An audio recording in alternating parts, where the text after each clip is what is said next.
My name is Clara Moore. I was an executive assistant to Ethan Carter, Chief Executive Officer of Sterling Group. Or, to be more precise, I am his former executive assistant. The slap that unraveled 3 years of my career landed on a Tuesday, and it all traced back to the quarterly department review that morning. It was 9:40 a.m., and the marketing department's quarterly retrospective had already dragged on for nearly an hour. The hallway on the 27th floor of Sterling Tower was as quiet as a locked research library, the kind of hush that settles over spaces where every employee is terrified to make a sound loud enough to draw executive attention. Floor-to-ceiling windows framed a city washed out in gunmetal gray, the October sky hanging low and heavy, swollen with the promise of cold, sharp rain. I stood just outside the conference room doors, my arms wrapped tight around a stack of supplementary materials Ethan would need for the second half of the meeting, mid-year channel performance breakdowns for the marketing division, 12 weeks of competitive tracking spreadsheets, and a brand spend ROI analysis he'd asked me to pull together in a 10 p.m. email the night before. The stack weighed roughly 13 pounds, and a dull, throbbing ache had started to creep up my forearms from elbow to wrist, but I didn't shift my grip. 3 years as Ethan Carter's assistant had taught me one unshakable, muscle memory rule: stay ready, always. You never knew what he might need next, and the split second you let your guard down, adjusted your stance, or set the stack down to rest your arms, that was the exact second he'd step out and ask for something no one else could produce. I'd learned that lesson my first month on the job, when I'd set a binder of board materials down on a side table for 90 seconds to grab a glass of water, and he'd stepped out asking for it mid-conversation with a client. The 10 seconds it took me to retrieve it had been 10 seconds too many.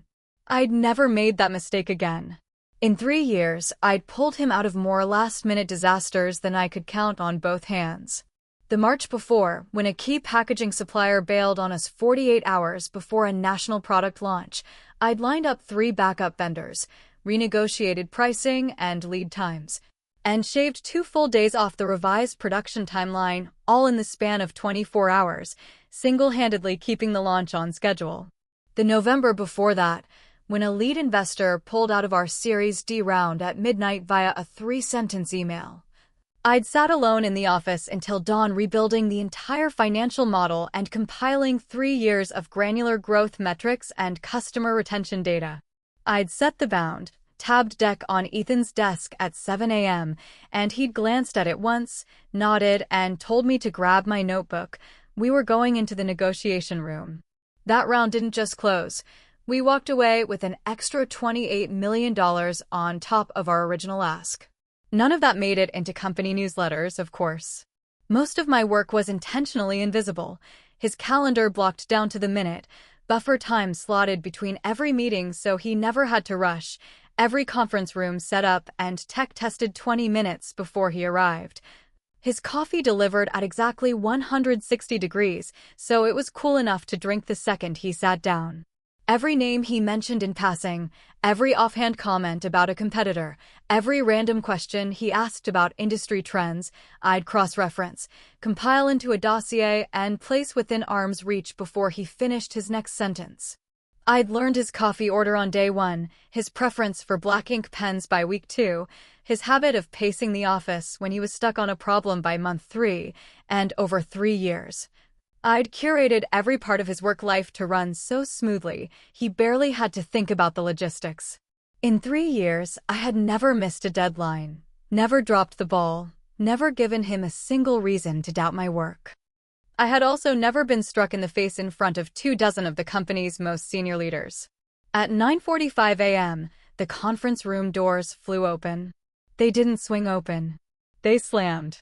One of the heavy double doors bounced hard off the wall with a dull, resonant thud that rippled down the hallway, making the leaves of the 7-foot potted fiddle-leaf fig at the far end tremble. A man in a camel-colored tailored wool suit stormed out, his silk tie loose around his collar, the knot twisted askew against his collarbone like he'd been in a shouting match. His hair was gelled into perfect, sharp lines, not a strand out of place, but his face was twisted with a rage so sharp it warped the polished, carefully curated features he'd used for his LinkedIn headshot. A young woman with a sharp, sleek blowout followed half a step behind him, an iPad held open in her hands, the screen glowing with spreadsheets crisscrossed with red annotations and strike-throughs. Her 4-inch stiletto heels clicked rapid-fire against the marble floor, sharp and steady as a trained hound keeping pace with its master. I knew exactly who he was. Marcus Hale, Sterling's new vice president of marketing, poached from our top competitor Luxora Group just a month prior for a headline-making compensation package that had been the talk of the industry for weeks. His hiring had dominated trade press for 3 straight days. CPG legend lands at Sterling and Blockbuster hire. Carter personally hosts welcome dinner for star VP. Can Hale replicate his $10 billion track record? I'd heard through HR contacts that the search firm retainer alone had cost $170,000 before his 7-figure signing bonus and base salary, double what the previous marketing VP had made. He'd arrived with an entourage of 5 direct reports, all handpicked from his old team at Luxora, and in less than 30 days on the job, he'd replaced a third of the marketing department's project leads with his own people, reassigning long-tenured staff to dead-end administrative roles. The veteran marketing employees who'd stayed had been systematically sidelined, pushed into meaningless projects, or pressured to resign. One brand manager, who'd been with the company 6 years, had posted a forward LinkedIn update the day she left. Hostile takeover, plain and simple.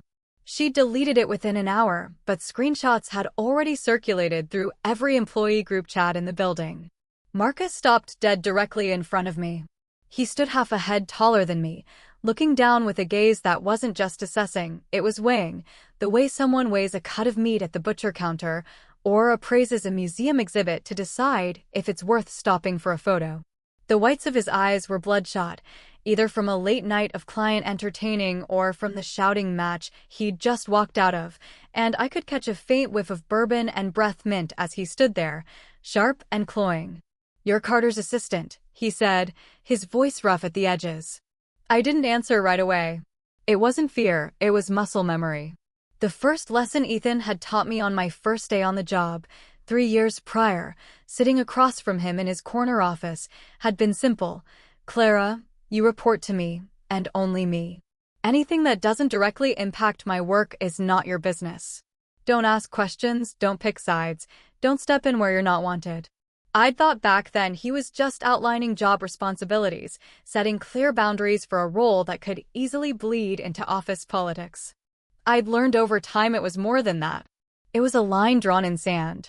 Inside that boundary, I could move mountains for him. I had his full trust to get things done. Outside of it, I didn't exist. "I asked you a question." His voice rose only half an octave, but the hallway was so quiet you could hear the low hum of the HVAC vents above. Every word landed sharp, like a nail driven into drywall. "I'm Clara Moore, executive assistant to Mr. Carter." I stood straight, keeping my voice as steady and neutral as I could, no hint of defensiveness. "Is there something I can help you with, Mr. Hale?" The slap came without warning. It wasn't the wild, unhinged swing of someone who'd lost control of their temper. If it had been, I would have seen it coming. I'd taken the mandatory workplace safety and de-escalation training, learned to read the physical tells, the hunch of the shoulders, the tightening of the jaw, the shift of weight to the back foot before a strike. But Marcus's slap was deliberate, calculated, performed for the audience sitting just inside the conference room. There was no yelling, no visible build-up, no sharp intake of breath. He just lifted his right hand in one short, tight arc from his waist, and the palm of his hand connected with my left cheek with surgical precision. The force was calibrated perfectly. Hard enough to sting, hard enough to make a sharp, cracking sound loud enough for every person in that conference room to hear, but not hard enough to knock me to the ground, not hard enough to leave a bruise that would last more than a few days.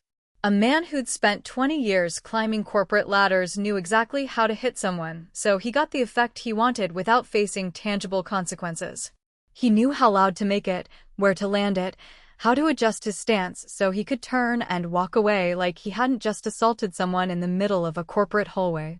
My head snapped hard to the right. The stack of papers in my arms crashed to the floor, 13 pounds of spreadsheets and reports avalanching across the low-pile gray carpet. My wireframe glasses flew 3 feet, bouncing off the wooden baseboard and skittering across the marble floor, one lens cracking on impact, tiny shards glinting under the harsh fluorescent lights. The inside of my cheek caught on my teeth, and the metallic taste of blood flooded my mouth, spreading from the tip of my tongue down the back of my throat. My left ear rang for a few seconds, high and sharp and persistent, like someone had struck a brass bell right next to my skull. For a split second, the world went quiet. All I could feel was the burning heat spreading across my cheek. All I could hear was that high, thin ring in my ear. The first thought that crossed my mind wasn't anger, wasn't humiliation. It was a strange, detached panic. The papers are out of order. Ethan is going to need them, and they're all over the floor. It was 3 years of training kicking in before any emotion could, every instinct prioritizing his work over my own dignity. Can't even put together a proper pricing report. What does Carter even pay you people for? He pulled his hand back, adjusting his silver cufflink with slow, deliberate movements.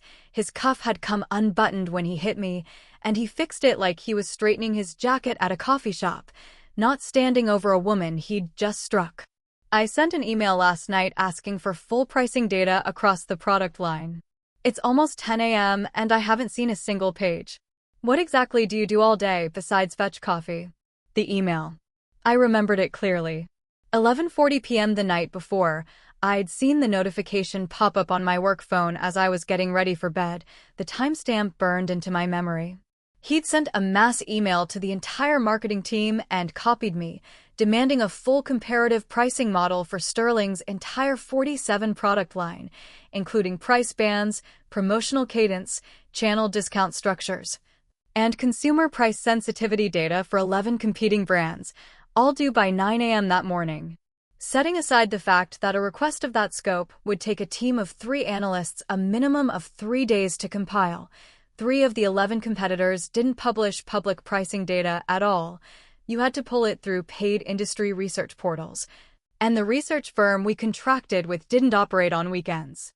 I'd replied at 11:52 p.m., laying out the constraints clearly and politely, offering to deliver data on the 8 brands we already had access to by end of day, with the remaining 3 to follow first thing Monday when the research firm reopened. I'd edited the email 3 times, making sure the tone was solution-focused, with no hint of pushback or attitude, before I hit send. He'd never replied. Now I knew why. He didn't need a reply. He didn't need the data. He needed a target. I'd seen the attendee list for the quarterly review the afternoon before, when I'd printed the meeting packets. Ethan Carter, CEO, Marcus Hale, VP of Marketing, Derek Coe, VP of Sales, Diana Foster, CFO, Julian Reed, Head of Product, plus 24 senior managers and department leads. All told, the group made up 2/3 of Sterling's entire executive decision-making team. Marcus had come in swinging, and he'd already checked 2 boxes on his new boss checklist, replaced 1/3 of the department with his own people, seized control of the $20 million annual brand budget approval process. For his third move, he needed something bigger, something that would send a clear, unmissable message to every single person in the building. He couldn't go after another C-suite executive. That would spark all-out war, and Ethan would have to step in. He couldn't humiliate a junior entry-level employee. That would make him look petty, like he picked on people below him. He needed a target that would make him look fearless and untouchable, without actually picking a fight with anyone who had real power to push back. An executive assistant. The CEO's executive assistant. Hitting the CEO's right hand sent a crystal-clear message to the whole company. I'm powerful enough to go after even the people closest to Carter. Watch your step. And for Ethan? If he cared enough to push back, to defend me, Marcus would know exactly where the line was. If he didn't, it would be a green light for Marcus to do whatever he wanted, no consequences. It was a perfect power play, plain and simple. The slap was to my face, but the real test was for Ethan. The silence from the conference room stretched for more than 3 seconds. It wasn't ordinary quiet. It was the vacuum kind, the kind where all sound gets sucked out of a room and you can hear your own heartbeat thudding in your ears. I could hear the low whir of the HVAC vent above my head, the distant ding of an elevator at the end of the hall, the soft rustle of paper someone was flipping through just inside the door. Through the open doorway, I could see the long mahogany conference table lined with senior leaders. Some stared down at their notebooks, scribbling furiously like they'd just stumbled on a life-changing insight in the margins. Some scrolled through their phones under the table, the blue glow reflecting off blank, carefully neutral faces. One mid-level manager stared so intently at the pie chart on the projection screen: 27% blue, 31% green, 18% yellow, 24% red, a perfectly ordinary market share breakdown, that I thought he might be trying to find a hidden code in the color blocks. No one looked up. No one said a word. 24 people, 48 eyes, and every single one of them found something more important to look at than a woman who'd just been assaulted in the hallway. I knew every single one of them by name, knew their coffee orders, knew their kids' names, knew their vacation schedules from coordinating executive meetings. Not a single one of them met my eye. The only person I was really watching was the man at the head of the table, Ethan Carter. He was leaned back in his custom ergonomic office chair, the black mesh and silver armrests he'd ordered last year when his lower back started acting up from long hours at his desk. His fingers were laced together on the table in front of him, long and neat, nails trimmed short, no ring on his left hand. His face was as calm as a frozen lake. No, even a frozen lake has cracks when the wind hits it. His expression was completely blank, not a single flicker of reaction, not even a twitch of the jaw. He didn't even look toward the door. His head was tilted slightly to the right, his gaze fixed on the projection screen, like the woman who'd just been slapped outside his meeting was a total stranger, like the papers scattered across the hallway had nothing to do with him. Like the sharp crack of the slap was just background noise not worth wasting 10 seconds of his attention on. His gaze brushed past me, so fast it was almost imperceptible. No pause. No recognition. No reaction. Then he picked up his ceramic coffee mug and took a slow sip. I'd set that mug on the table to his right at 9:05 a.m. that morning, Americano, 1 packet of raw sugar, no cream, exactly 160 degrees, the temperature he preferred. He put the mug back down in its exact spot, turned to the CFO sitting next to him, and said 2 words, his voice calm and even, no trace of disturbance. Continue. Continue. 2 light, easy words, like he was brushing a piece of lint off his suit jacket. Like the woman kneeling on the floor just outside his door was no more relevant to his day than a stray leaf blowing past the window. I felt a strange, cold numbness settle in my chest, right below my sternum. The burning on my cheek faded for a second, replaced by that cold, heavy feeling, like someone had dropped a block of ice inside my ribcage. I'd worked for him for 3 years. I'd pulled all-nighters, canceled vacations, rearranged my entire life around his schedule, and when someone hit me 10 feet away from him, his only response was to tell the meeting to keep going. Marcus walked away, his polished leather dress shoes stepping right over a stack of scattered quarterly reports, leaving a faint gray scuff mark across the top page. His assistant, Lena Pierce, paused for half a second as she passed me. Our eyes met for a split second, and I saw something flash across her face, not pity, not apology, something harder, colder, like she was checking off a box on a pre-written list, confirming the stunt had landed exactly as planned.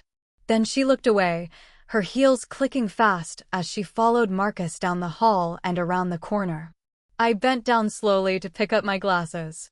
The left lens was shattered, cracked into a spiderweb of sharp, jagged lines. I pried the broken piece out carefully and tucked it into the pocket of my blazer. Couldn't just leave glass shards on the floor. The night cleaning crew might step on it and cut themselves. I put the lopsided glasses back on my face, the weight on my nose suddenly uneven, half my world sharp and clear, half blurry at the edges, like 2 different realities stitched together down the middle. I knelt down on the carpet. I started picking up papers one by one. 13 pounds of documents scattered across 5 square yards of floor. Some sheets had slid over by the potted fiddle leaf fig, some drifted all the way to the break room door down the hall. One page had a stiletto heel print right across the bottom, Lena's, by the thin, Sharp tread landing square on the last two digits of the annual revenue forecast, blurring out the 83 in $683 million.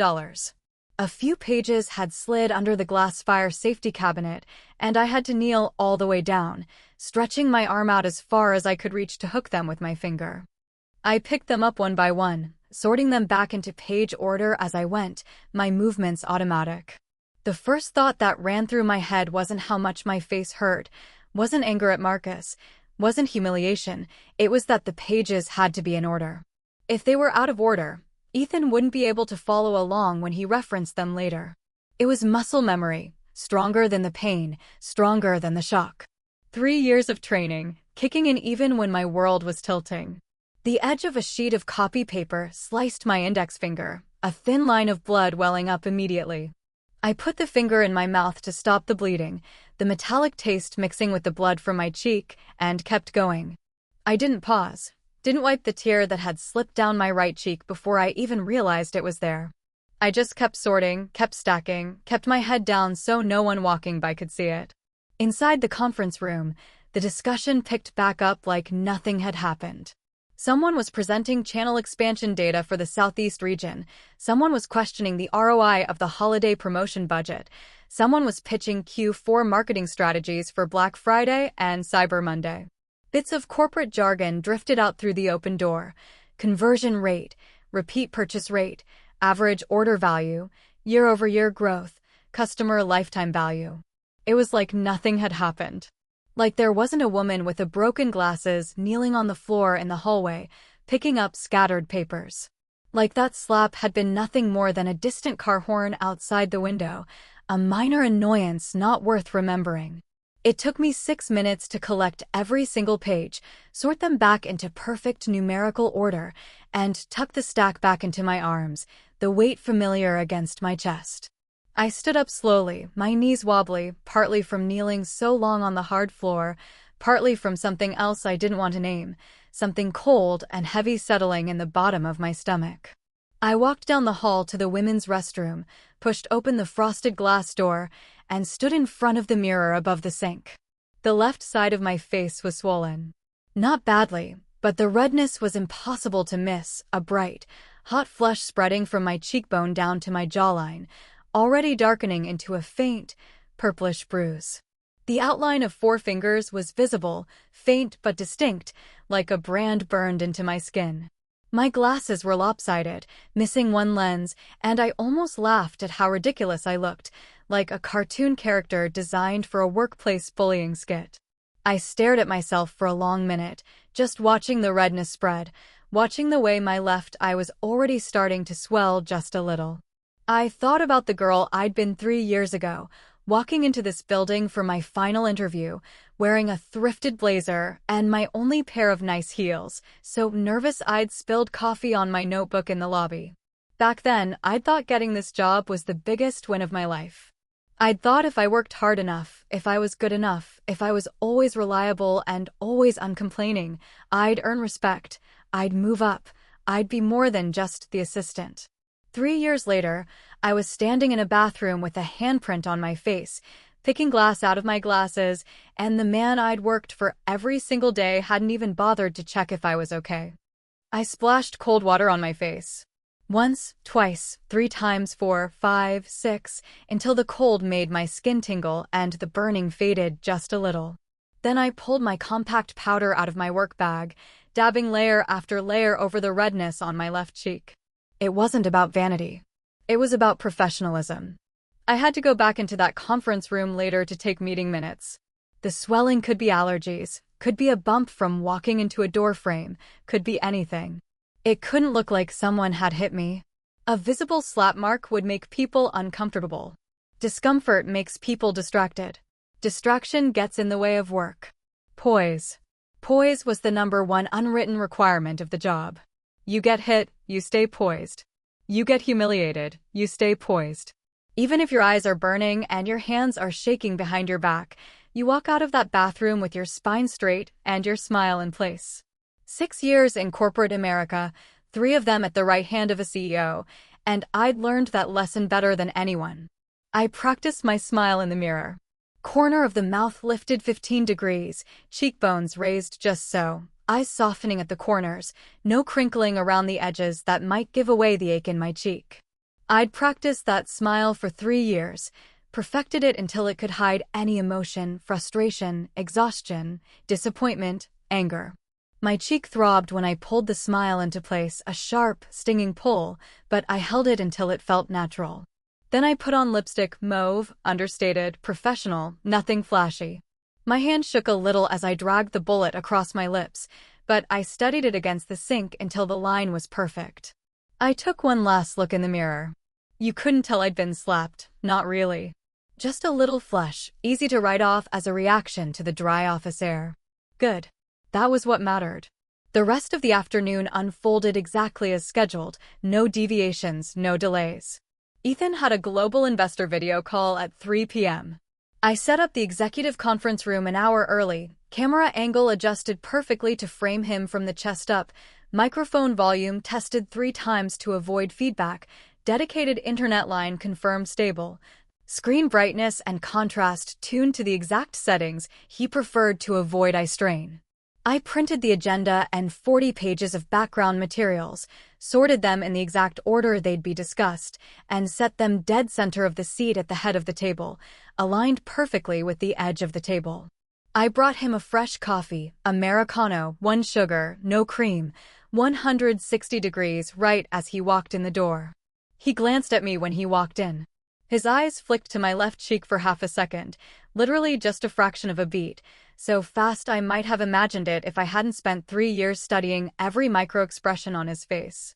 His jaw tightened just a little, the muscle feathering for half a second, like he was about to say something, thought better of it, and looked away. He sat down in his chair, adjusted his notebook, and spoke to the room. Let's start. The meeting ran 2 full hours, from 3 to 5. The investors were a New York-based growth equity fund, 7 partners on the line from their offices across 3 time zones, every question sharper and more probing than the last. How much of your year-over-year user growth is subsidy-driven versus organic? Can you maintain these 38% gross margins next fiscal year with rising raw material costs? What's your playbook if the number 2 player in the space launches a full-scale price war? Ethan answered every single one, steady and sharp, his tone even and confident, pausing occasionally to nod at me to fill in specific granular data points. I sat in the corner typing minutes, my fingers flying across the keyboard, capturing every question, every answer, every side note and action item. The late afternoon sun slanted through the floor-to-ceiling windows, warm on my back and shoulders, but my fingers were ice cold, numb against the keys. I knew all the jargon inside and out, valuation models, ratchet provisions, redemption rights, liquidation preference, moat analysis. 3 years prior, I couldn't have told you the difference between a GP and an LP. Now I could run pre-meeting prep calls with investors on my own, walk them through financial models, answer 90% of their questions without looping Ethan in. Ethan had once said at the annual holiday party, offhand, to a group of investors, that Clara was the best assistant he'd ever had. It had made me feel like I was actually going somewhere, like I wasn't just an assistant, like I was a valuable part of the team. That afternoon, all those terms floated past my ears like a foreign language I'd forgotten how to speak. They were just sounds, strings of letters arranged in order, no weight, no meaning, just background noise. I kept typing, kept taking notes, kept my face neutral, but my brain was stuck on that one word from that morning. Continue. Like I was an interruption he could just dismiss with a single word. When the meeting ended, the investors signed off, and the other executives filed out. Ethan walked back to his corner office, and I followed to walk him through the next day's schedule, same as I did every evening. His office was on the 29th floor, the top floor of the tower, floor-to-ceiling windows looking out over the entire city skyline. The October sun was setting, golden light spilling across the gray carpet in long, warm streaks, painting the skyscrapers outside in shades of orange and pink. His desk was always immaculate, no loose papers, no clutter, 1 laptop, 1 desk phone, 1 leather pen holder, 1 small pot hose plant in a ceramic pot. I took care of the pot hose, watering it twice a week, trimming the vines when they got too long, and it thrived, its long green vines trailing all the way down to the edge of the desk. 9:30 a.m. tomorrow, pitch meeting with Meridian Capital, their offices on the 27th floor of the Millennium Tower downtown. The final pitch deck is in your email. I'll bring printed and bound copies with me tomorrow, plus the supplementary financials. 2 p.m., new product proposal review with the product team, small conference room on this floor, Julian Reed leading, expected runtime 90 minutes. 6:30 p.m., dinner with Mr. Chandler from the West Coast Regional Office, reservation at the Cantonese restaurant on Grand Avenue, private room 218. I confirmed the menu this morning, all his dietary restrictions are noted. I ran through the list in a steady, even tone, exactly the way I had every single day for 3 years, no waver, no hint of what had happened that morning. He said, signing a stack of expense reports without looking up. The scratch of his fountain pen across the page was soft, but loud in the quiet office. Also, the HR budget meeting on Friday's been moved up to 2 p.m., since Diana's catching a 4 p.m. flight to Chicago. No public events on your calendar Saturday, but Derek from the investment team asked about golf out at the country club, said he has a deal he wants to run by you. Your dry cleaning will be delivered tomorrow afternoon, and the town cars got a full tank, washed and detailed this morning. Let me know if you need anything else, Mr. Carter. I'll head back to my desk. Wait. I stopped at the door, my hand already on the cold metal handle. He put his pen down and looked up at me. The office was so quiet you could hear the pot hose leaves rustle in the breeze from the vent, the distant hum of traffic far below the window. The setting sun cast half his face in gold, half in deep shadow. His eyes were dark brown, almost black in the low light, like deep wells you couldn't see the bottom of. His gaze settled on my left cheek. The swelling had gone down a little, but the spot where my glasses frame had dug into my skin was starting to bruise, a faint purple splotch peeking out from under the foundation, like a drop of ink bleeding through thin paper. I know what happened with Marcus, he said. It was the first time he'd mentioned the incident all day. His tone was exactly the same as when he said, I looked at the pitch deck, update the user growth numbers on page 3. Calm. Even, no trace of emotion, no anger, no apology. But I noticed his fingers tightened around his pen, his knuckles going just a little white. I waited for him to keep going. For him to say something, anything, an apology, a promise it wouldn't happen again, that he'd handle it. For a second, a stupid, hopeful part of me thought he might. That he'd been busy all day, that he hadn't had a chance to say something, that he was as angry about it as I was. He paused, like he was weighing his words carefully, picking each one like he was picking pieces of a puzzle. The sun dipped a little lower, the golden streak on the carpet shrinking, until his whole face was in soft shadow. We're in the final stretch of the second round of the Brightmart acquisition. It's a $2.4 billion deal, covers channel integration across 3 East Coast states, 120 retail locations. Marcus is a critical part of that pitch. His track record and connections in the CPG space give us immediate credibility with the Brightmart leadership team. His voice was slower than usual, like he was measuring every single word before he said it, making sure it landed exactly right. Right now, we need him steady. We can't afford any disruptions, any friction. Not with the LOI due in 2 weeks. It was plain enough, no room for misinterpretation. For the acquisition, for the deal, for the good of the company, for the bigger picture, suck it up. Let it go. Pretend it never happened. My dignity, my pride, the fact that I'd been assaulted in his workplace, was a trivial price to pay for a smooth merger. I dug my fingernails into the palm of my left hand, for sharp crescent shapes pressing deep into the skin. The sharp pain kept my face neutral, kept my voice steady. I wouldn't give him the satisfaction of seeing how much that hurt, how much those words stung worse than the slap itself. Understood. The first aid kit's in the second cabinet in the break room by the kitchen. Ice packs and arnica gel for the bruise. He knew where the first aid kit was. A CEO doesn't memorize what's in break room cabinets unless he's gone looking for it, unless he'd thought to check. It was the closest thing to concern I was going to get, I realized. A tip about where to find arnica gel. No apology, no promise of accountability, just a helpful hint for treating the injury he'd let happen. Thank you, Mr. Carter. I turned and walked out, closing the door softly behind me. When I let go of the door handle, my palm was damp with cold sweat. The hallway lights were harsh and white, making the corporate slogan on the wall glow bright gold. We value every employee. The new signs had gone up last year, copywritten by the marketing team, designed by the brand department, hung in every hallway in the building, passed by every employee at least 3 times a day. I'd even helped the admin team proofread the final draft, back when I still believed it. I walked faster when I passed it, my eyes fixed on the floor. I sat down at my desk, just outside the executive suite in an open-plan area with 2 other admin assistants. It was a small space, an L-shaped desk, 1 large monitor, a locking filing cabinet, a tiny succulent I'd bought myself on my first anniversary at the company.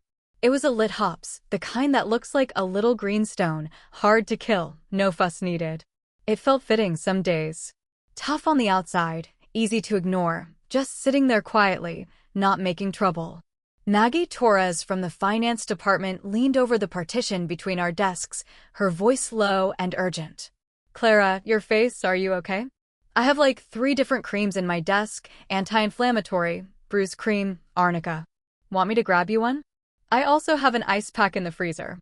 Her eyebrows were furrowed, her mouth pressed tight like she was holding back a dozen things she wanted to say, angry on my behalf, but too scared to say it too loud. I'm fine, Maggie, really. Thank you, though. I gave her the standard 15-degree smile, the one I'd practiced for 3 years, the one that said everything is fine, nothing to see here. Fine?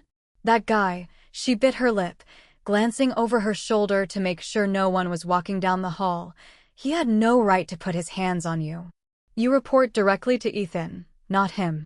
You should file a formal report with HR, you shouldn't have to just take that. I appreciate it, but it's fine. Just a misunderstanding. I kept my voice light, turning back to my monitor so I wouldn't have to keep the smile up. I knew what would happen if I filed an HR report. HR would take the statement, they'd look into it, and then they'd bury it. Marcus was too valuable, too new, too highly paid. I'd be the one labeled a troublemaker, the assistant who couldn't take a little conflict. It wouldn't help me. It would just make things worse. I'd learned that lesson long ago. In corporate America, the person who rocks the boat is always the first one thrown overboard. Maggie sighed, long and slow, like a balloon slowly deflating, and leaned back into her own cubicle. I could feel her glancing over at me every few minutes, worried, but she didn't push it. She knew how it worked around here too. I opened my desk drawer and put the broken glasses inside, pulling out my spare pair from my bag. They were 2 years old, 50 degrees weaker than my current prescription, with black plastic frames that were a little scuffed, the nose pads yellowed from age and sweat. When I put them on, the text on my monitor was a little blurry, and I had to squint to read the fine print on the spreadsheets. Blurry was okay, I thought. Some things are clearer when you don't look at them too closely. I spent the rest of the afternoon working through my to-do list, 1 task at a time, moving through them like a machine. I printed and bound the pitch deck for the Meridian Capital meeting the next day, 32 pages, double-sided color on heavy cardstock, checking every page for alignment and color accuracy, reprinting 1 page 3 times because the magenta was slightly off. I called the property management at Millennium Tower to confirm the reserved parking spot for Ethan's town car. I called the Cantonese restaurant to reconfirm the dinner reservation, double-checking the list of ingredients Mr. Chandler was allergic to, adding a note about his preference for no MSG. I drafted and sent replies to 7 low-priority work emails on Ethan's behalf, matching his tone exactly, short and direct, no extra pleasantries. I sent out the updated calendar invite for the rescheduled HR budget meeting to all 18 attendees, attaching the updated agenda. I did every single task carefully, thoroughly, like I was trying to prove something. Like if I was just good enough, just thorough enough, just indispensable enough, what happened that morning wouldn't matter. Like the quality of my work could erase the sting of that slap. Or maybe I was just trying to outrun the thoughts circling in my head, the cold, heavy feeling in my chest that kept getting heavier with every hour that passed. By 6 p.m., most of the office had cleared out. People packed up their bags, said their goodnights, their footsteps echoing down the hallway and fading as they got to the elevators. I sat at my desk, staring at the clock in the corner of my screen. 6 o'clock, 6:30. 7 o'clock, the sun set completely, and the city outside the windows lit up, thousands of windows glowing warm yellow against the dark night sky. I didn't want to go home. I didn't want to sit in my tiny apartment and think about what had happened. But I also didn't want to stay in this building, where every hallway reminded me of that morning, where every corner I turned I half expected to run into Marcus. Eventually, I shut down my computer, packed up my bag, and walked to the elevators. The elevator car had 3 other people in it, 2 coworkers chatting about their weekend plans, one guy scrolling through his phone. No one noticed the bruise on my face. No one looked at me twice. The city was too big. Everyone had their own problems, their own bad days, their own bruises to hide. No one had time to worry about a stranger's split lip or faded handprint. The subway was packed, rush hour still lingering even at 7:30. I swiped my transit card and waited on the platform for 3 minutes, the wind from the incoming train whipping my hair across my face before the cars screeched to a stop. The car was crowded, shoulder to shoulder, and I squeezed in by the door, holding onto the metal pole for balance. Behind me was a college kid with a backpack, headphones on, nodding along to music I couldn't hear. To my left was a middle-aged man watching short videos on his phone, tinny audio leaking out of his speakers. To my right was a young couple, pressed close together, whispering and laughing, the girl's head resting on the guy's shoulder. The train rumbled from station to station, the automated voice calling out stops over the speakers. Next stop, Memorial Avenue. Next stop, Lincoln Square. Next stop, 12th Street. People poured out at every stop, new people poured in, a constant tide of bodies moving back and forth, everyone going somewhere, everyone with their own destination. I was supposed to get off at the 5th Street stop, the one closest to my apartment. I didn't. I rode 5 extra stops south, all the way to the old neighborhood lined with sycamore trees, before I stepped off the train. The turnstile clicked as I swiped out, the cool night air hitting my face as I walked up the stairs to street level. The street was called Sycamore Lane, straightforward enough, lined on both sides with old, tall sycamore trees whose leaves were turning golden yellow in mid-October. The wind picked up a little, sending leaves swirling down to the sidewalk, where they crunched underfoot when I stepped on them. The streetlights were old-fashioned iron ones, casting soft, warm yellow pools of light on the sidewalk, making the whole street feel like it was stuck in a different decade. There was a coffee shop on the corner called The Lot.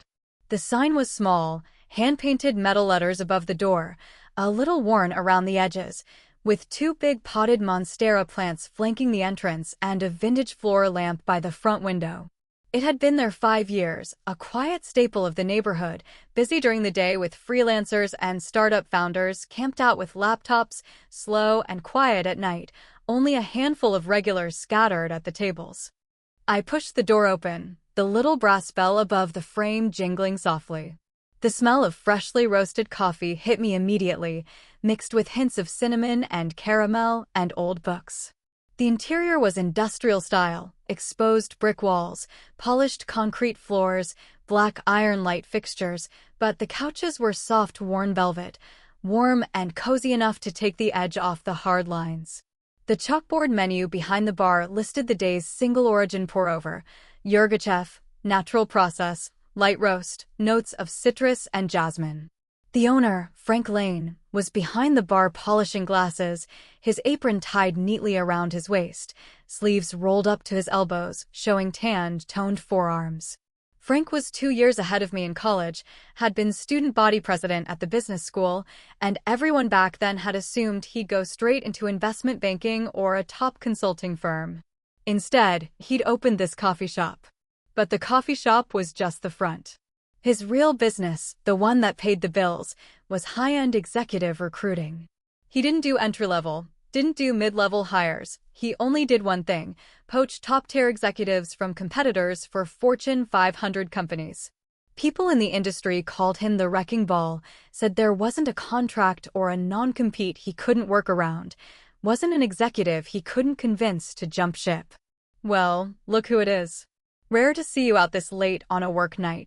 He looked up, his polishing cloth pausing mid-movement, his eyes flicking to my left cheek for just a split second. Just one glance, but I knew he'd seen the bruise. Frank had eyes like a hawk, could pick up on a micro-expression in a 30-minute interview and use it to close a six-figure hire. He didn't ask about it, though. That was Frank's rule. He never asked how you got the scar. He only asked where you wanted to go next. Every single one of his clients came to him bruised, in one way or another, backstabbed by a coworker, passed over for a promotion, pushed out of a job they'd built for a decade. He never asked for the whole story. He just asked what they wanted next. Sit. I'll pour you a cup. On the house. He turned to grab the Yirgachev beans from the shelf behind him. I slid onto one of the leather stools at the bar, setting my bag on the empty stool next to me. There was a small glass vase on the bar with a few stems of eucalyptus in it, the sharp, clean scent mixing with the coffee. Frank set the mug down in front of me a few minutes later, a simple leaf latte art pattern on top, clean and precise. Then he leaned against the bar across from me, crossing his arms, his expression shifting from casual friendly to serious, professional. You remember that opportunity one mentioned a couple months back? You given it any more thought? A couple months prior, he'd been in the area for a meeting and taken me out to lunch. Out of nowhere, he'd asked if I'd ever thought about leaving Sterling, about making a move. He said there was an opening at Harborview Capital, a chief of staff role to the managing partner, 2 levels above my current title, double my base salary, but the bar was high. They needed someone who could handle pressure, who could think on their feet, who could stay calm when their boss was at his worst.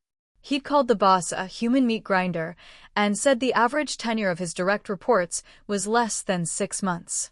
I'd told him then that I was happy at Sterling, that I had a lot on my plate with the Brightmart acquisition, that I wasn't looking to leave.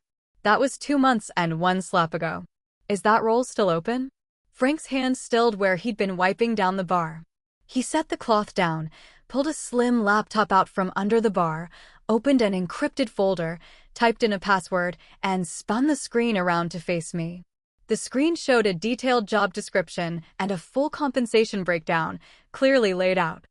Harborview Capital, the Voss family fund. You know who they are? Of course I do. Harborview was one of the oldest and most respected private equity firms on the East Coast, started out in real estate 40 years prior, shifted to growth equity a decade ago, and had crushed it in the renewable energy space the last 5 years. Battery tech, solar manufacturing, grid storage, all home runs. Their reputation was just as solid as Sterling's, bigger in some niche sectors. The managing partner was Owen Voss, third generation of the Voss family, 32 years old, never married, a Cambridge math grad with a reputation for 2 things, an unmatched eye for winning investments and a volcanic temper. Word was he'd made founders cry in investment committee meetings, but he'd also backed a dozen companies no one else would touch that went on to 20x returns. He's looking for a chief of staff, not a regular executive assistant. Frank tapped the screen with one finger, emphasizing the point. Not the coffee and calendar type. This is the roll-up-your-sleeves, take-a-bullet-for-him role.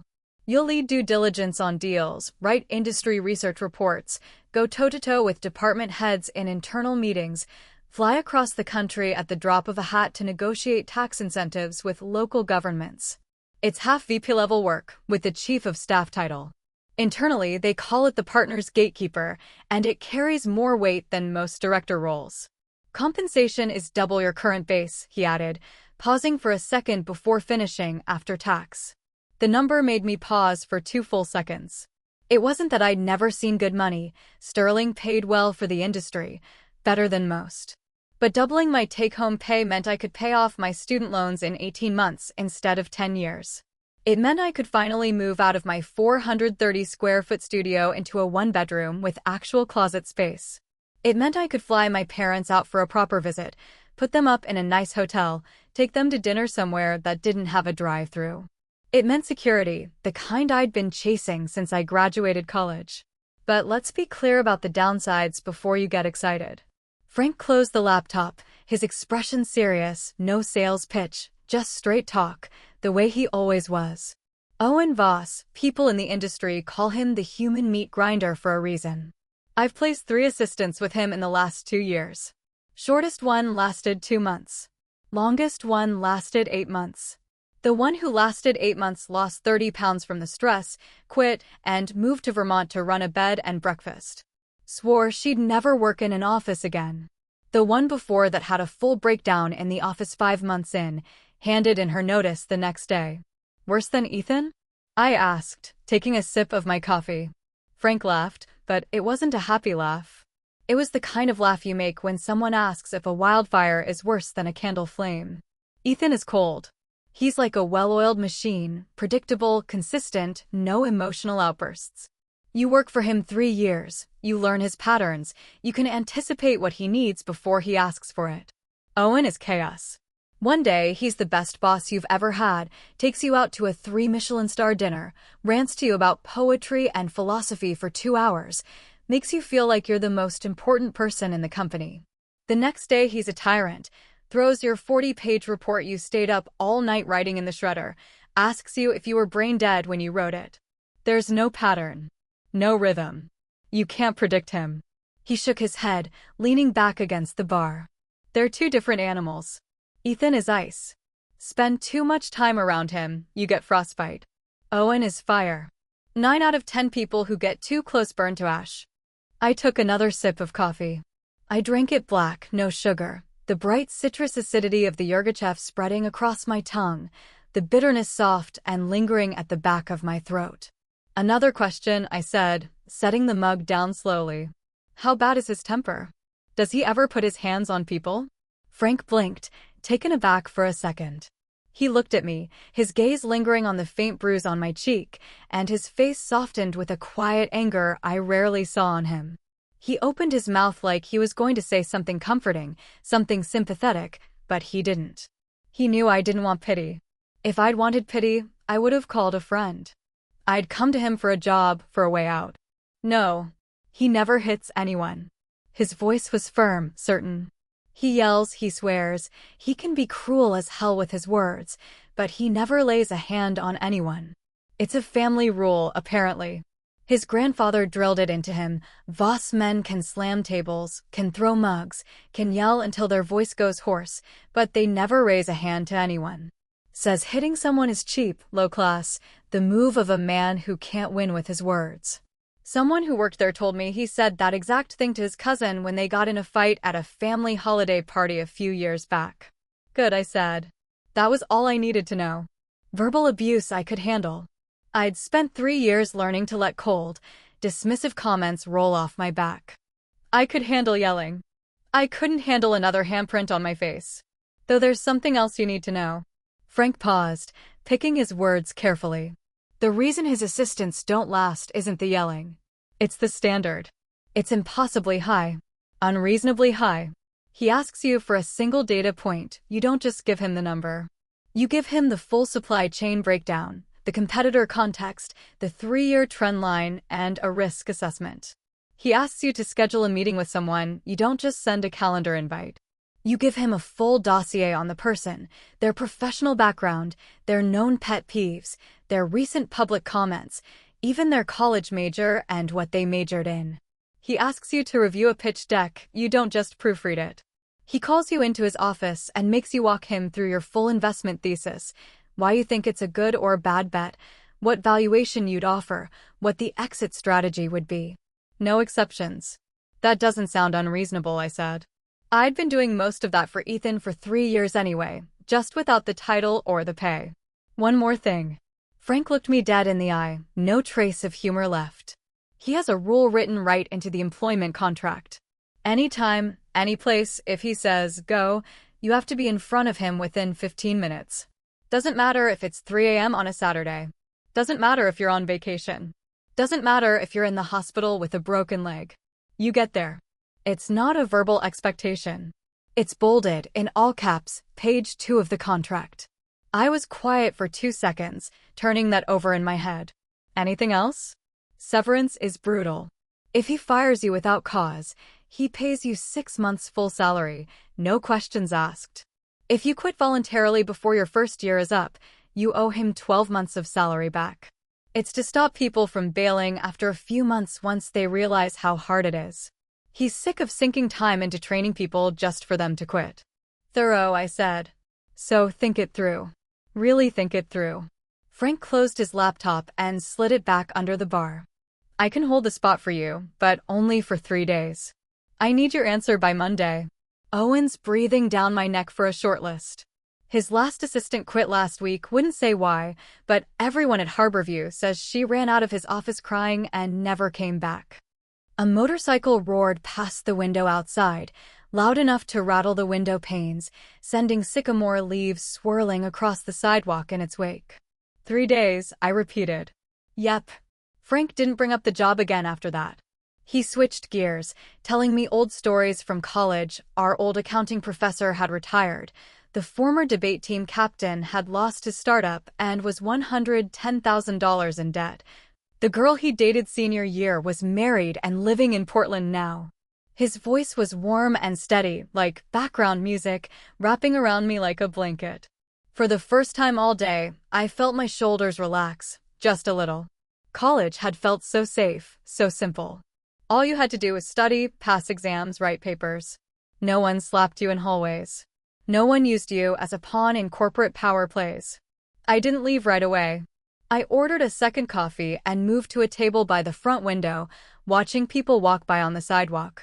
October nights got dark early, the streetlights glowing soft, tiny specks of dust and leaf fragments floating in the beams of light.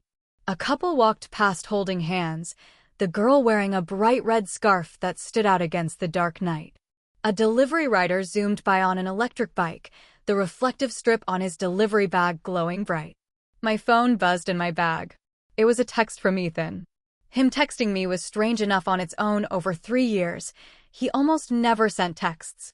He called if it was urgent, or had the front desk relay messages if it wasn't.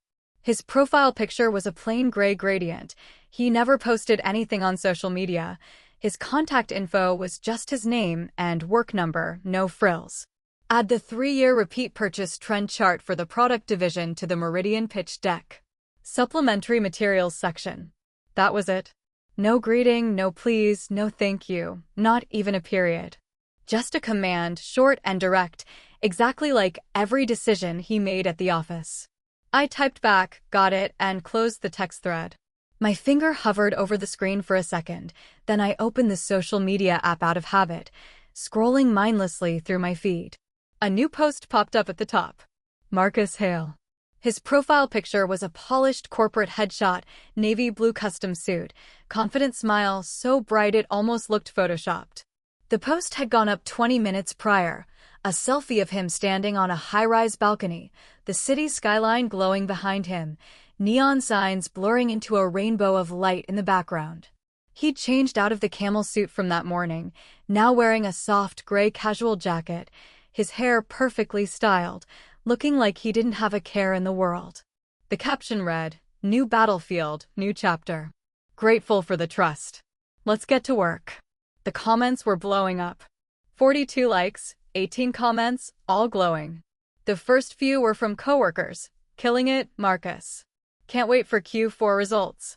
Excited to be on the team. Then I saw the head of HR reply with a clapping hands emoji. A sales director commented absolute legend with 3 thumbs up emojis. 42 likes. That morning, he'd slapped an executive assistant in the hallway outside a meeting with 24 of the company's top leaders. By that night, he'd posted a victory lap on social media, and 42 people had liked it. Not a single person thought it was wrong. Or maybe they did. Maybe every single one of them knew exactly what he'd done that morning. But when it came down to choosing between a high-powered VP who controlled multi-million-dollar budgets and a replaceable executive assistant, every single one of them chose silence. Silence is the cheapest form of self-preservation in the corporate world. It's also the deadliest. I stared at the screen for so long the display went dark, turning into a black mirror showing my own reflection. A woman in wire-frame glasses, a faint purple bruise blooming on her left cheek, tired red-rimmed eyes, the corners of her mouth turned down in a frown I couldn't wipe away. I locked the phone and flipped it face down on the table. I drank the rest of my coffee in one long gulp. It had gone cold, the Yirgacheffe tasting sharper, more acidic, but I drank it fast, like the bitter taste could drown out the other, worst taste in my mouth, the taste of betrayal, of being disposable, of wasting 3 years of my life on a job that didn't care if I got slapped in the face. It was almost 11 p.m. by the time I got home. My apartment was on the 6th floor of an old walk-up building on the northeast side of town, no elevator. 2 of the motion sensor lights in the stairwell were burned out, the last one flickering on and off, casting weird, wobbly shadows on the peeling paint on the walls, making the flaking drywall look like peeling skin. The apartment was 430 square feet, 1 bedroom, 1 bathroom, rent eating up a quarter of my monthly paycheck. I'd picked it because it was a straight 30-minute subway ride to the office, no transfers. Now I was starting to think the end of that subway line was going to change. The lock was old, required 2.5 turns of the key to open. When I stepped inside, the familiar smell of my apartment wrapped around me, lavender laundry detergent, old paperbacks, and the faint minty scent of the potted mint plant on my kitchen windowsill. The living room was tiny, just a small 2-seater couch, a coffee table, and a floor-to-ceiling bookshelf packed tight with books. Most of them were business and finance titles, competitive strategy, 0 to 1, Poor Charlie's Almanac, The Most Important Thing, mixed in with a handful of half-read literary fiction paperbacks. A few unopened moving boxes were stacked in the corner, covered in a thin layer of dust. I'd been talking about moving to a bigger place for over a year, but I'd never gotten around to it. I'd had 100 excuses: too busy with work, rent was too expensive, moving was too much hassle, a longer commute would make late nights harder. The real reason, the one I'd never admitted out loud, was that I'd been waiting for a sign. Some kind of proof that all the long hours, all the sacrifices, all the times I'd put the company first were worth it. That I wasn't just an assistant, that I was going somewhere. That sign never came. What came instead was a slap. I dropped my bag on the couch and walked into the kitchen. It was so small you could barely turn around in it, just a hot plate, a mini fridge, a shelf of spices, and a set of chopsticks stuck in a ceramic mug. I opened the fridge, pulled out an egg and a handful of spinach, and put a pot of water on to boil for instant noodles. When the noodles were done, I stirred in the egg and dropped the spinach on top, bright green against the pale yellow broth. I carried the bowl over to the coffee table and turned on the TV, flipping to a random reality competition show, groups of celebrities playing silly games, canned laughter bursting out every 10 seconds, loud and bright and completely disconnected from my life. I took 2 bites. They tasted like nothing. Not like the noodles were bland, but like my tongue was numb, like I couldn't taste anything at all. I got up and added a spoonful of chili crisp to the broth, red oil swirling across the surface like a blooming flower. I took 2 more bites. Still nothing. I set my chopsticks down and stared at the bowl. The oil glistened under the lamplight, the egg had gone cold, the spinach was wilted and soggy against the side of the bowl. The TV was still blaring laughter, the sound hollow and tinny through the cheap speakers, like it was coming from another planet. I thought about Ethan's hand that afternoon, steady as a rock as he picked up his coffee mug. I thought about that one word, continue. I thought about him in his office, telling me we needed Marcus steady, like my dignity was a trivial trade-off. I thought about Marcus's social media post, 42 likes, all those people cheering him on. I thought about the way Marcus had fixed his cufflink after hitting me, calm and collected, like he'd just adjusted his tie after a meeting. Then I thought about that morning, how I'd gotten to the office 40 minutes early to print and bind the pitch deck, how I'd reprinted one page 3 times because the color was off, how I'd confirmed the parking spot, tested the conference room tech, made sure his coffee was exactly the right temperature, how I'd done every single thing I was supposed to do perfectly, and then I'd gotten slapped in the face for it, in front of 24 people, and no one had cared. I picked up the bowl and ate the rest of the noodles as fast as I could, drinking every last drop of the broth. The chili crisp finally kicked in, a sharp, burning tingle on my tongue, tiny pinpricks of heat stinging my taste buds. At least I could feel something. I set the empty bowl down and walked over to the bookshelf. On the top shelf, tucked between a heavy corporate law textbook and a bound copy of the SEC Regulations Manual, was an old business school case study book with a red cover, dog-eared and worn from years of use. I stood on my tiptoes to pull it down, the spine making a soft scraping sound against the books next to it. When I flipped it open, a business card was tucked between the pages, pressed flat. The card was a little yellowed at the edges, the corners slightly curled, but the text was still crisp and clear. Elias Thorne, Viridian Strategic Advisors Senior Partner. Below that was an office address and a phone number, printed on thick cream cardstock with a subtle embossed logo. Nice quality. Elias Thorne. 2 years ahead of me in business school, a legend on campus, star of the debate team, his name popping up on the school forum every other week back then. He'd pursued me for 6 months when I was a junior, sent flowers, asked me out to dinner, wrote "Happy Birthday" in chalk on the sidewalk outside my lecture hall on my 21st birthday. I'd turned him down. Not because I didn't like him, but because I was laser-focused on my grades, on my career, convinced that dating would be a distraction, that I didn't have time for it. After graduation, he'd gone to Viridian Strategic Advisors, a low-profile consulting firm that everyone in the industry knew packed a punch. On paper, they did corporate strategy consulting, but their real core business was deep-dive commercial due diligence, the kind that dug through 3 layers of shell companies and traced every dollar of cash flow until there were no secrets left. Their client list was never public, but rumor had it they'd worked for half the Fortune 100. He'd reached out to me 6 months prior, out of the blue, a phone call on a random Tuesday afternoon. We'd caught up for a few minutes, then he'd gotten to the point. Viridian was expanding, he had a senior consultant opening on his team, and he wanted me to apply. The pay was generous, the title 2 levels above my current role, real client-facing work, not admin. I'd said no. I'd told him Ethan needed me, that we were in the middle of the Brightmart acquisition, that I couldn't leave at such a critical time. That I was loyal to the team, to the company. That I thought my future was at Sterling. Looking back, that version of me was so naive it was almost funny. I stood there by the bookshelf, running my finger along the edge of the business card, the thick, textured paper smooth under my fingertip. The phone number glowed in the lamplight, sharp and clear. Outside, the wind picked up, rustling the sycamore tree branches outside my window, a soft, whispering sound like someone talking quietly in the dark. I picked up my phone, opened my messages, and scrolled back to Elias's thread. Our last conversation was 6 months prior, his last message reading, "No worries at all. Focus on what you need to. The door's always open if you change your mind. Just say the word." I typed a sentence, deleted it. Typed another, deleted that too. Finally, I hit send. "Hey Elias. Remember that role you mentioned a few months back? Still on the table." The green text bubble sat there in the thread, quiet and still. I flipped my phone face down on the coffee table and walked to the bathroom to wash my face.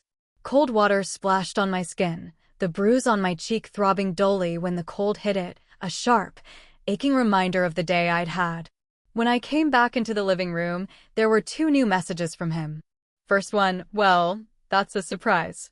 Last time we talked you said Sterling was your forever home." I stared at the words "forever home" for 3 long seconds. Then I typed my reply. Home fell apart. He didn't reply for almost 2 full minutes. I counted the books on the shelf while I waited, 43 total, mostly nonfiction, 8 novels. Then a new message popped up. It was a location pin for a restaurant downtown. 7 p.m. tomorrow. The sushi place on the top floor of the Millennium Tower, the one you used to love. My treat. We'll talk. Sounds good, I wrote back. I set my phone down and picked up the empty noodle bowl. The noodles had left a sticky residue around the rim. The broth congealed a little at the bottom. I ate the last few bits of spinach at the bottom anyway, even though they were cold and soggy. The food had no warmth left, but at least it filled my stomach. At least it was something. I washed the dishes, wiped down the kitchen counter, made sure every surface was clean and put away. Then I went to the bathroom and got the anti-inflammatory bruise cream out of my medicine cabinet. I'd bought it 3 years prior when I'd sprained my ankle running to a meeting, and it was still mostly full, well within the expiration date. I squeezed a small dollop of white cream onto my fingertip and rubbed it gently into the bruise on my left cheek, from my cheekbone down to my jawline, working it in slow circles until my skin was shiny and the cream was absorbed. The girl in the mirror stared back at me. Her eyes were dry as dust, like the wind had been blowing on them all day. She hadn't cried once. Not that morning in the hallway, not that afternoon at her desk, not now. It wasn't that she was too tough to cry. It was that crying only matters if there's someone there to see it, someone who cares. With no audience, tears are just salt water wasted. My phone buzzed again on the bathroom counter. Not a text. A phone call. The screen lit up with Elias's name. I'd only sent a couple messages. I hadn't expected him to call. Hello, Clara. His voice was the same as I remembered, deep and steady, the kind of voice that makes you feel like everything's going to be okay, like he's got the situation handled no matter what. Elias was only 2 years older than me, but he carried himself like someone 10 years more mature, the kind of person you want steering the ship when a storm hits. I didn't want to say too much over text. I'm alone in my office now. Can you tell me what happened? Really happened? I leaned against the bathroom door frame, looking out at the dark night sky through my living room window. The streetlight below cast a faint orange glow on the ceiling. This morning, after the quarterly marketing review, the new VP of marketing slapped me in the hallway, in front of all the senior leadership. Ethan was sitting 10 feet away, and he didn't say a word. Later he told me the VP is critical to the Brightmart acquisition, that we can't afford any friction right now, and I should just let it go. Elias was quiet on the other end of the line for a few seconds. I heard him take a deep, slow breath. Marcus Hale? Camel suit, wire-rim glasses, left Luxora Group last month to take the Sterling job. You know him? Know him? I'm investigating him. That caught me off guard. Investigating him? Hold on 1 second. I heard the click of a keyboard in the background, then he spoke again, his voice sharp and professional, the way he probably talked to clients. Marcus Hale, 38, most recently VP of Marketing at Luxora Group. While he was there, he led an $18 million brand refresh project that tanked. New packaging launched, sales dropped 14% in the first quarter, they lost a full point of market share that year. But Luxora's public earnings reported the project as a win. They buried the losses by splitting the costs across half a dozen different department budgets, offsetting some of it with channel rebates, and hiding the rest in accounts receivable. The accounting was so clean the external auditors never caught it. How did you catch it then? My cousin. Elias paused, his voice softening, losing that sharp professional edge. My cousin Sophie worked as his executive assistant at Luxora for a year. You know what happened to her after she quit? I didn't say anything, just waited for him to keep going. Marcus has a pattern. He doesn't just hit people, though clearly he does that too. It's the psychological warfare, the constant belittling, the public humiliation, the gaslighting. Sophie worked for him for 11 months, lost 30 pounds, developed chronic insomnia, ended up with severe clinical depression. She filed a formal complaint with HR when she quit, but they said there was no tangible evidence. He's too careful, never puts anything in writing, always yells at people behind closed doors where there are no witnesses. She even filed a police report, but it went nowhere. Luxora's legal team stepped in and mediated it. He said the word mediated like it left a bad taste in his mouth. You know what the settlement was? What? Luxora paid her a lump sum, made her sign an NDA, a full non-disparagement agreement. Marcus? Nothing happened to him. He kept his job, kept his title, kept right on doing what he does. My hand tightened around the bathroom door frame, my fingernails digging into the soft wood, a sharp sting running up my finger. I thought about that morning, how calculated the slap had been, how he'd picked exactly the right force, exactly the right audience. It hadn't been a fit of rage. It had been a tactic. And if Elias was telling the truth, he'd been doing this for years, getting away with it every single time. How is she now? I asked, my voice quieter than I meant it to be. Still in therapy. Twice a week, going on 2 years now. Elias's voice was heavy, quiet anger running under every word. So when you told me he hit you, I almost lost it. This piece of garbage hurt Sophie, gets away with it, and now he's moved on to a new company to do it all over again. An ambulance siren wailed past my building outside, loud and sharp, cutting through the quiet night like a knife, fading as it sped down the street. I closed my eyes, pressing the back of my head against the door frame. Elias, I said, opening my eyes again, staring at the dark ceiling. What's the real story between Marcus and Ethan Carter? The line went quiet. Not the quiet of someone thinking about what to say, the quiet of someone hesitating, deciding how much to reveal, deciding if I could handle it. How much do you already know? He asked, careful. Last night, I accessed a restricted folder on the company internal server using Ethan's admin credentials. It's codenamed Dismantle. 3 files in it. A full background check on Marcus from 3 years ago, a personal loan agreement where Ethan paid off a sizable debt for Marcus, and a memo outlining a plan to present evidence of Marcus's misconduct at the board meeting this month. To use him to uncover a list of moles Brightmart planted inside Sterling. I said it all in one breath, no hesitation. The line was quiet for another long second, then Elias made a soft sound, like he'd just put a puzzle piece into place and the whole picture made sense. So you know most of it already. I know Ethan has been planning to take Marcus down from the start, that he's been a pawn this whole time. But there's one thing I don't know. My voice was low, steady, but my heart was hammering in my chest. Was that slap this morning part of Ethan's plan? Elias was silent for so long I thought he'd hung up. Clara, he said finally, his voice slow and careful, like he was defusing a bomb, I'm going to tell you something, and I need you to promise me you won't do anything reckless. No confronting Ethan, no filing HR reports, no posting anything online. Marcus thrives when people react emotionally. The more you lash out, the more he wins. I promise.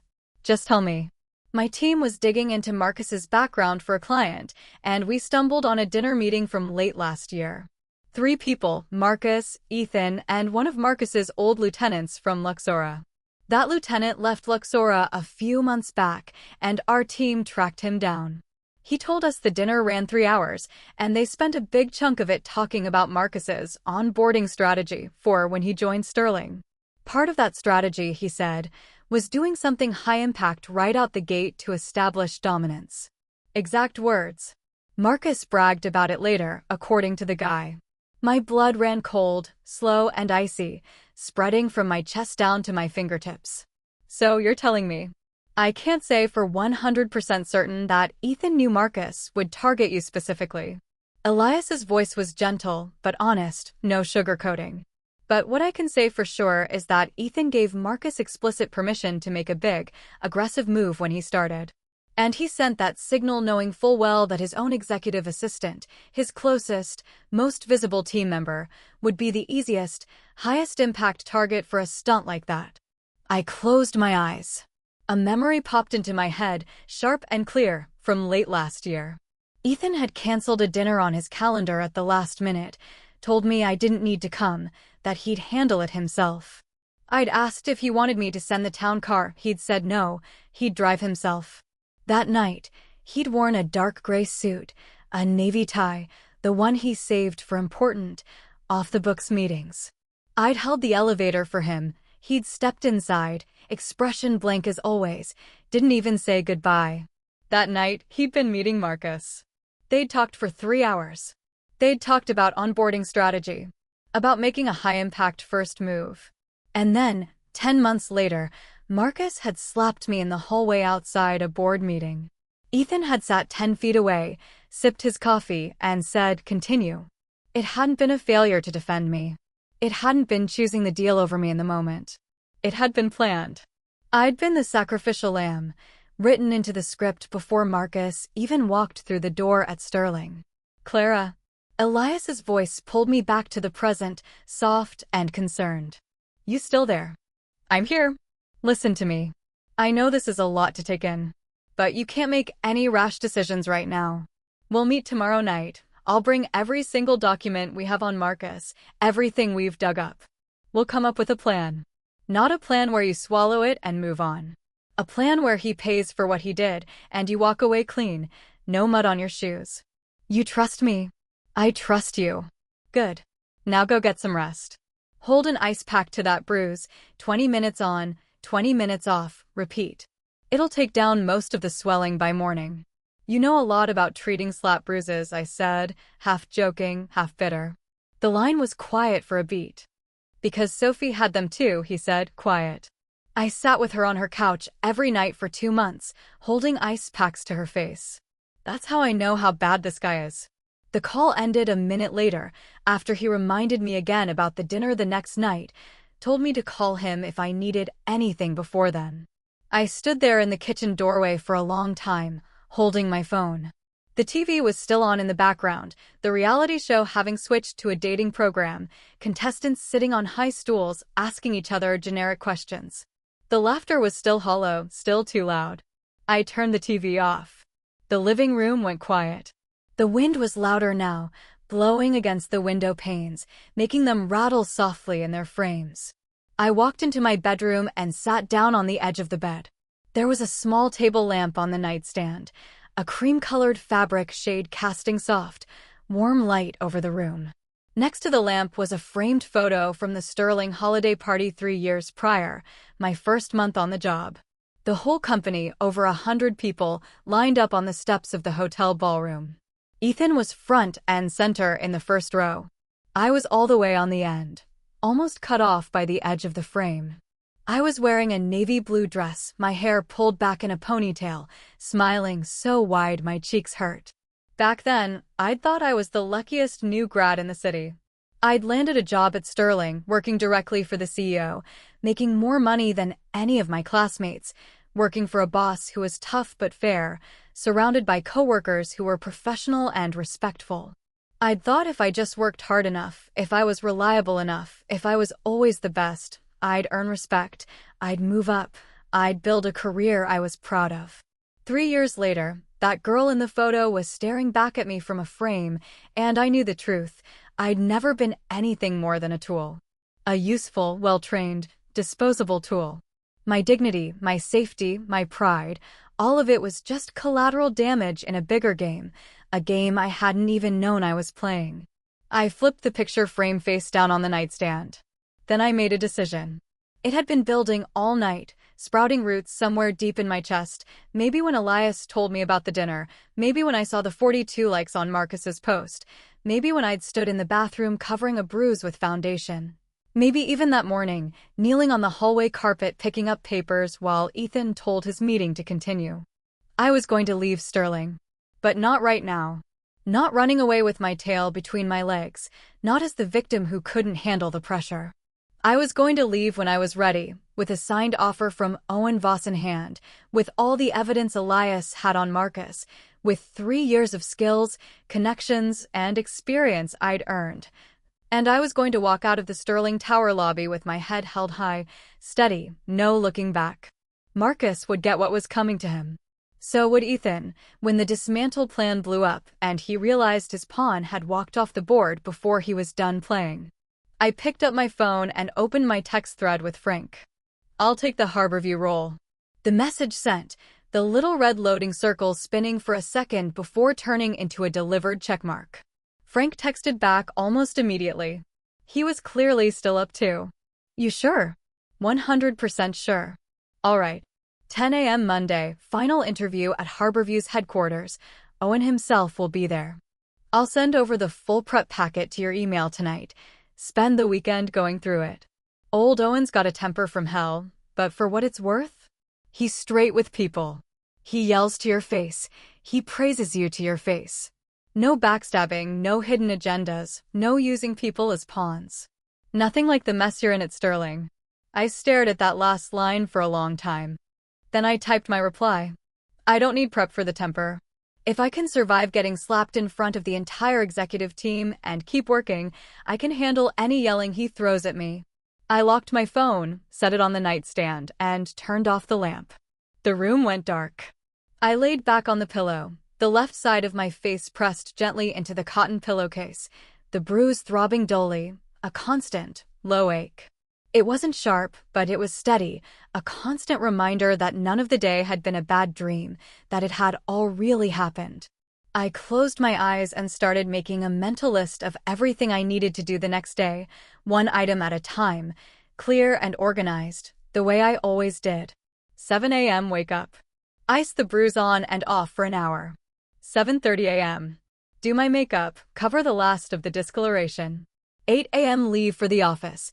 Get in early to update the pitch deck with the repeat purchase chart. 9:30 a.m. Meridian Capital pitch at the Millennium Tower, full support, take notes, track action items. 2 p.m. New product proposal review, take minutes, distribute by end of day. 6:30 p.m. Accompany Ethan to the dinner with Mr. Chandler, make sure everything runs smoothly. Then 7 p.m. dinner with Elias at the sushi restaurant. Go over all the evidence, make the plan. It was going to be a very long day. But after Monday, nothing would ever be the same again.